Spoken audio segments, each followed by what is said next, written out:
It took a minute to go live, and now I'm hopefully... All right. Good morning, beloveds. I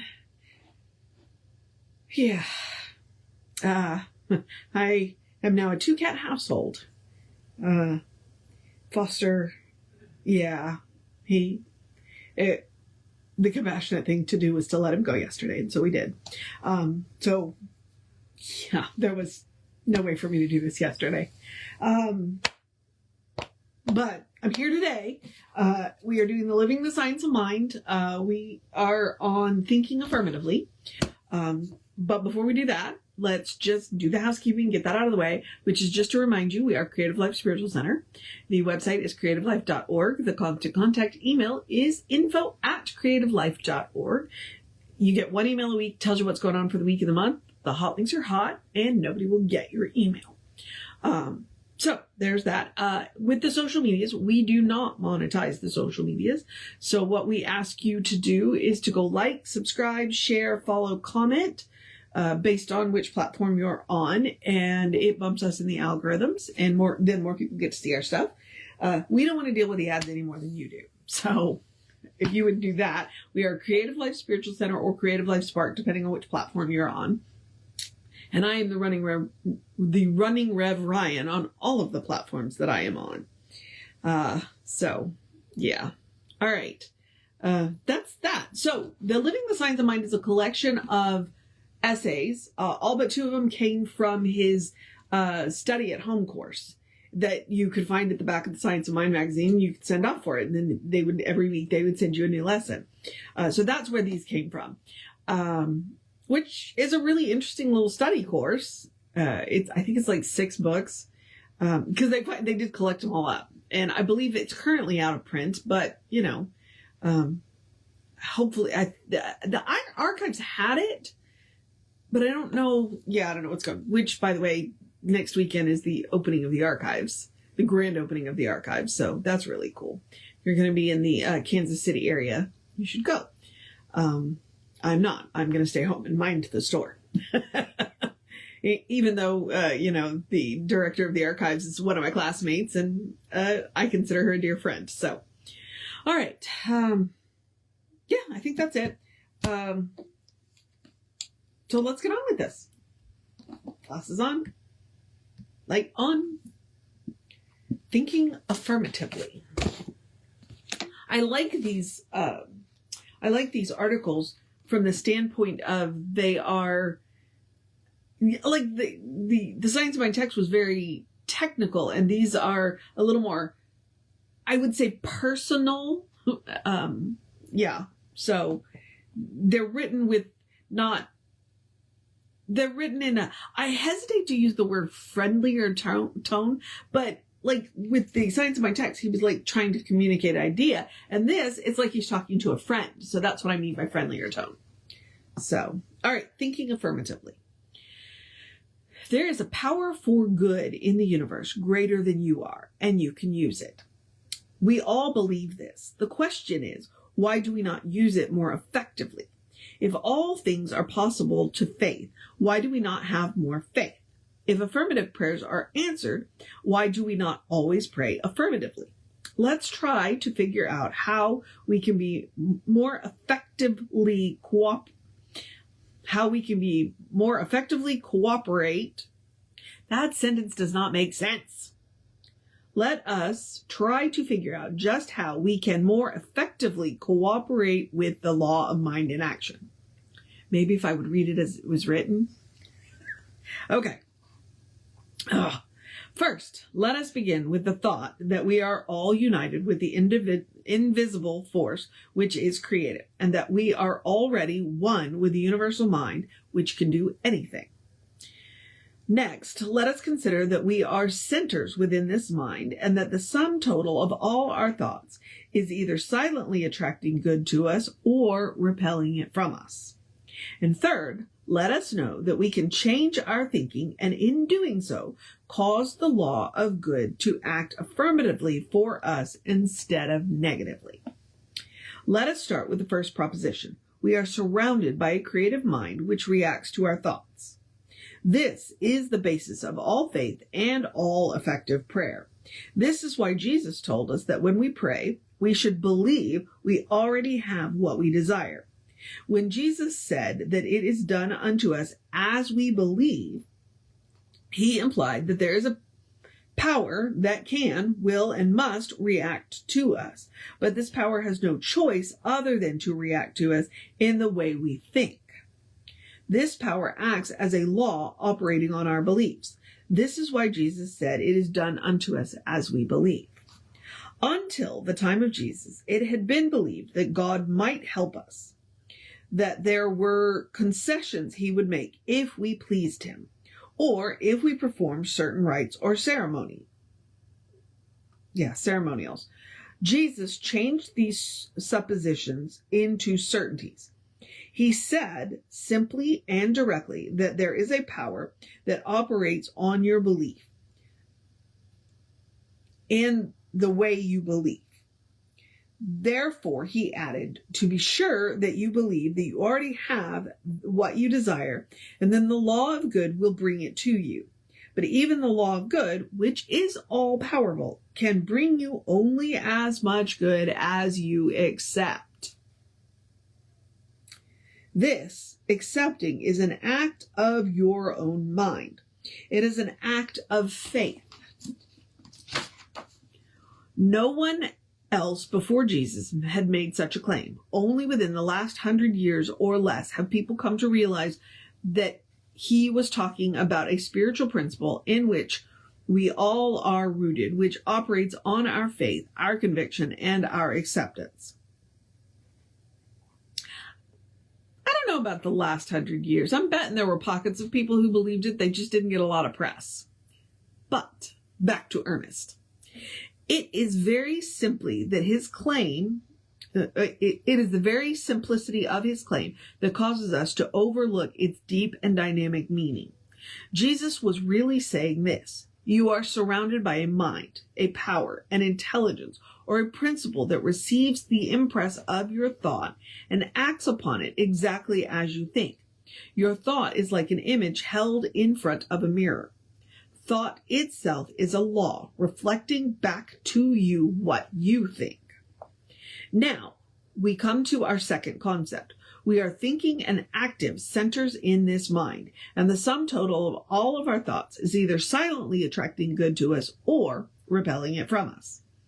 This shows the part we are to play in our use of the power greater than we are. It is the sum total of our thinking that we must consider, and in doing this, one of the first things we learn about is that about 90% of our thinking is unconscious. Okay, the sum total. The good news about the sum total is it means when we have the occasional errant thought that is opposite of what we think, it doesn't mean that it cancels out all the good. Okay, but it is when we catch those errant thoughts, it's a good idea to take a good look at that errant thought and figure out where it's coming from and root it out at its cause, because you don't want it to sprout more. Okay, so don't worry about each errant thought, but do your work, figure out where it's coming from, and root it out so that you don't get more. Okay, it's like weeding your garden. So yeah, don't panic at that negative thought. Just go, oh, where did that come from? Let me deal with that. Okay, let's get back to Ernest now. Psychologists now tell us that 8% of our accidents are unconsciously invited. At least 70% of our diseases are unconsciously created, that our success or failure in life is largely unconscious, and of course, our happiness or our misery is almost entirely so. Kind of want to fact check him there, but see if that still holds up however many years later.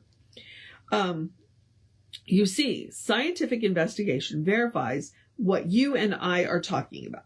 Most of our thinking is unconscious. Here is where habit patterns of thought are laid down from infancy.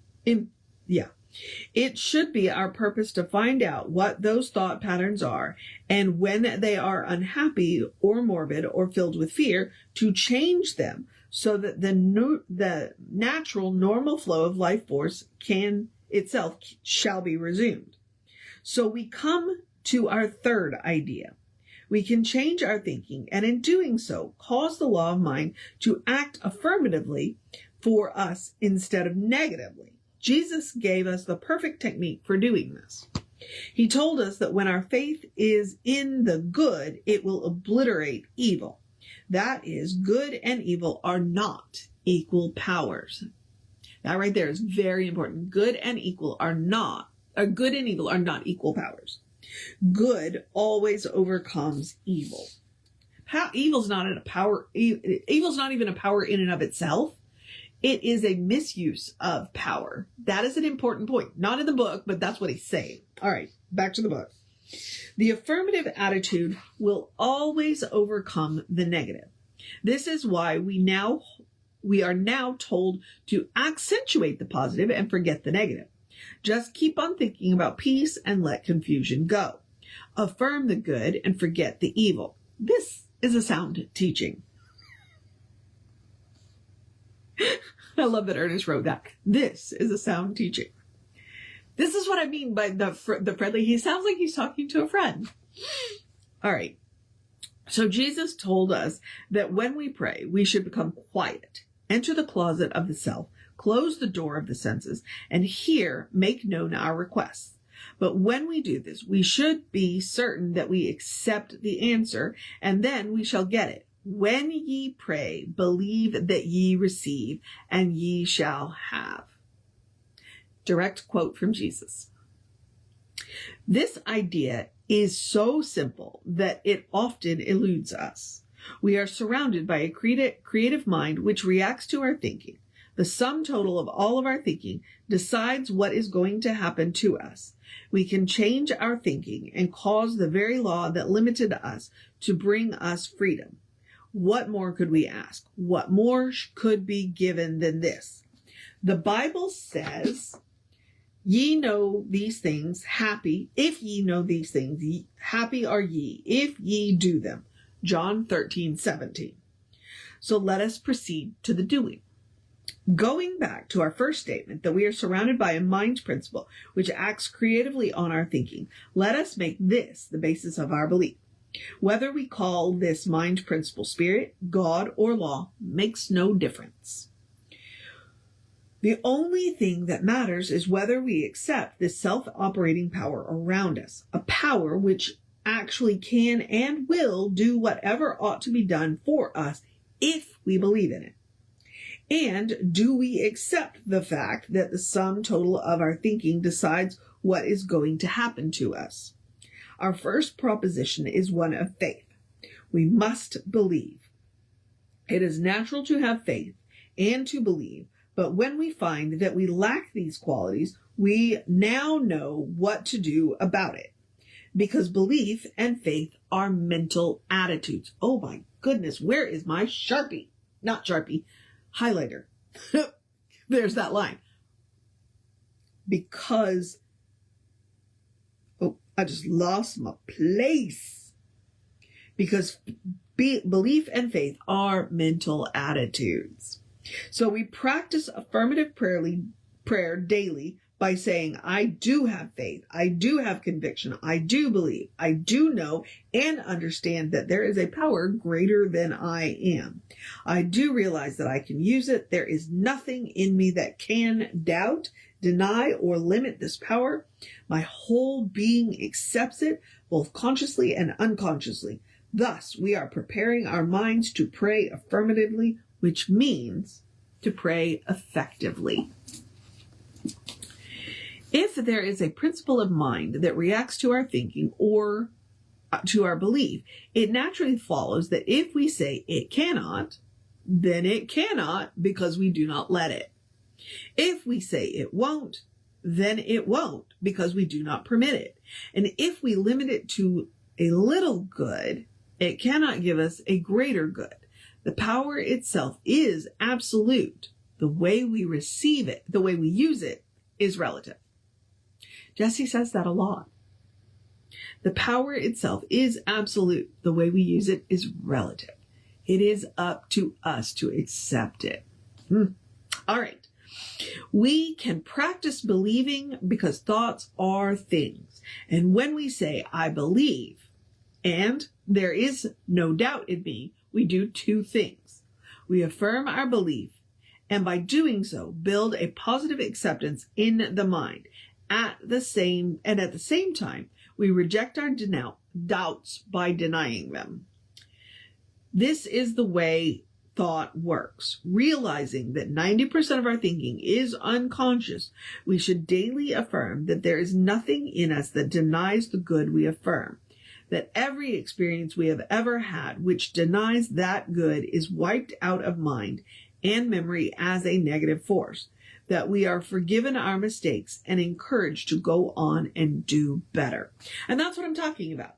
You know, it's like when you see that negative thought, don't beat yourself up about that negative thought.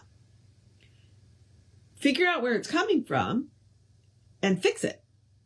And that's the point of daily spiritual practice. So that the overwhelming sum of your thought is positive. Everybody has negative thoughts. I just had a really rough week. Trust me, I had some negative thoughts. But the sum total of my thoughts for the week were not that it was a rough week. Okay? Otherwise, I wouldn't have gotten through the week. And I wouldn't be able to get up and do what I'm doing now. So don't beat yourself up for the negativity. Just go look for the root of it and make a new pattern. Make a new pattern. That is the power that we have as human beings. We get to choose new patterns. All right. Let me get up off my soapbox. We are now ready to entertain our third basic concept and see if we cannot actually bring ourselves to believe that we possess the good we desire, even though we do not see any possible way for it to happen. This also can be reduced to a simple method. You can say to yourself, I do accept this good. I do believe my prayer is answered. I do affirm the presence of love, friendship, happiness, prosperity, health, peace, whatever the need may be. And nothing in me denies, rejects, or refutes it. I do accept it.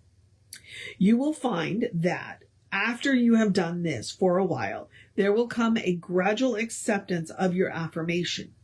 And you will learn that as the subjective reactions of your thought build up an affirmative attitude, things will begin to change in your environment.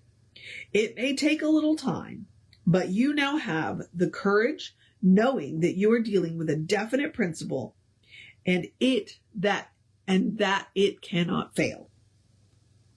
We are all surrounded by a certain amount of skepticism and doubt. And perhaps many people think what we believe is all nonsense. This should not disturb us in the least. We are to know that we are working independently with God and the great law of good, whether we are working for ourselves or our family or our friends or the whole world. Every affirmative spiritual statement we make will have some power. An invisible law of good will be acting upon it. You have no one to prove this to but yourself. But if you do prove it to yourself, no doubt your friends will begin to ask you what it is all about. You have no authority for what you do other than the authority of what happens when you do it. That's an interesting line. We have nothing to give to the world unless we have first proved it. The blind cannot lead the blind, but alone with truth, one person can pass from weakness into strength, from fear into faith, from defeat into success, and even while they are still living, from a state of continual death into a realization of everlasting life. The next one is let God do it. So, all right. Living the science of mind, people.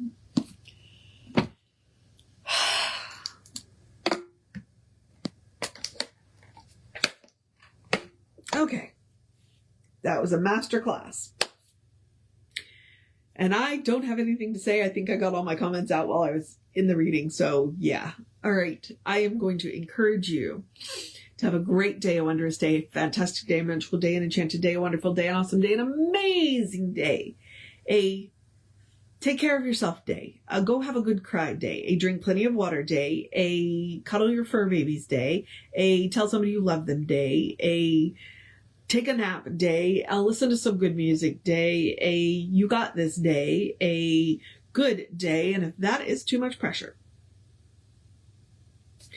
because honestly, it might be, simply have a day. Simply have a day. You are enough, just as you are. You are a beloved expression of the divine. You are a brilliant light, a divine spark, spirit in motion, God in action, a beautiful masterpiece, and a work in progress at the same time, at your own pace. And as Reverend Jesse likes to call us, you are a godling. All right, explore the truth of your being. Get to know who the divine knows you to be, because the divine knows you to be good. It's all the divine knows. All right, beloveds. I'm going to go rest. But Reverend David will be on around 5 p.m. with you. I'll be back with you tomorrow. It should be about 8:45 because I'm going to go to the gym and then I'll do this and then I'll go wash my hair. So yeah, take care of yourself. Know that you are loved and I will see you next time.